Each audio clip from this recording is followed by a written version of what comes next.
தந்தை மகன் தூயாவின் பெயராலே ஆமென். ஆண்டவர் உங்களோடு இருப்பாராக, ஆன்மாவோடும் இருப்பாராக. இயேசுவில் பிரியமுள்ள சகோதர சகோதரிகளே, இன்று தாயாம் திருச்சபையானது புனித ஜான் கிறிஸ்தோஸ்டம் அவருடைய விழாவை கொண்டாடுகின்றது. நல்ல முறையில் படித்து ஒரு குருவாகி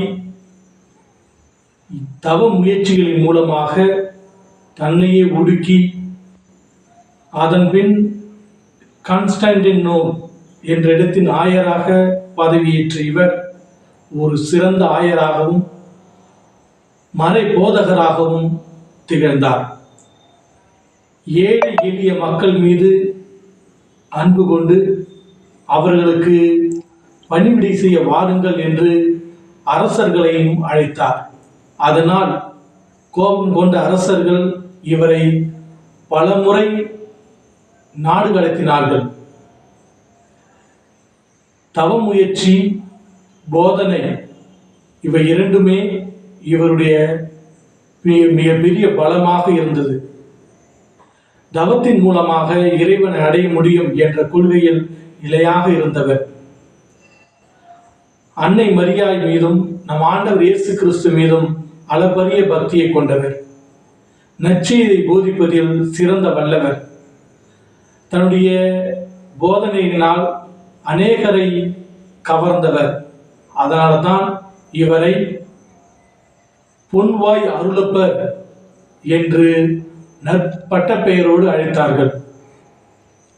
அன்புமிக்க சகோதர சகோதரிகளே, இந்த புனிதருடைய நாளை நினைவுகூரும் நாம் அவரை போல நாமும் மறை போதனைக்கு முக்கியத்துவம் கொடுத்து இயேசுவுடைய நற்செய்தியை உலகமெங்கும் பறைசாற்றும் நல்ல உள்ளம் கொண்டவர்களாக வாழ்வோம். அது மட்டுமல்லாமல் இன்றைய நற்செய்தியானது லூக்கா எழுதிய நற்செய்தி 6வது அதிகாரம் 43 49 வசனம். இந்த நற்செய்தி கூறும் செய்தி என்னவென்றால்,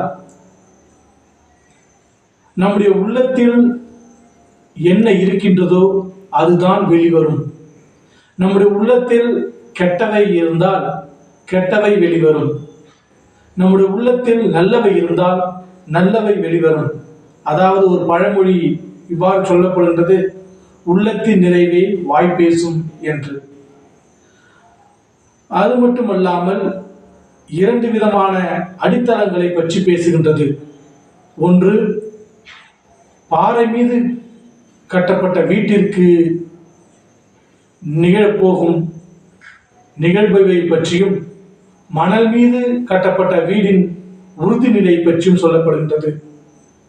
பாறை மீது கட்டப்பட்ட வீடானது மழை, வெள்ளம், புயல் இவை எது வந்தாலும் அது மிகவும் ஸ்ட்ராங்காக இருக்கும். ஆனால் மணல் மீது கட்டப்பட்ட வீடோ அந்த அளவு உறுதியாக இருக்காது. அது மழை, புயல், வெள்ளம் வந்தால் அடித்து செல்லப்படும். இது போலதான் நம்முடைய வாழ்வும் விசுவாசமும். நம்முடைய வாழ்வும் விசுவாசமும் எதன் மீது கட்டப்பட்டுள்ளது? பாறை மீதா அல்லது மணல் மீதா? இயேசு கிறிஸ்துவின் மீதா அது நாம் மீதா? சிந்தித்து பார்க்க வேண்டும். நம் மீது கட்டப்பட்டிருந்தால் அந்த விசுவாசம் நிலையான விசுவாசமாக இருக்காது.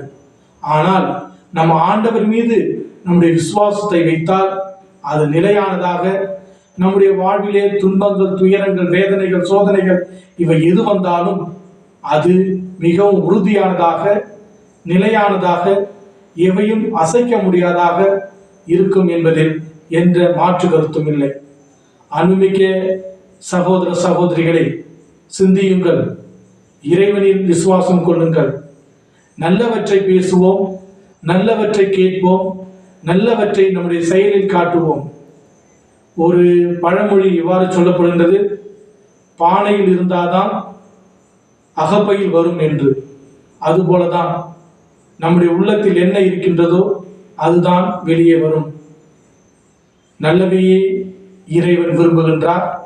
நன்மையானது செய்வோம். எல்லாம் வல்ல இறைவன் தந்தை, மகன், தூய திராவி நாம் அனைவரையும் ஆசீர்வதித்து வழிநடத்தி காப்பாராக. ஆமென்.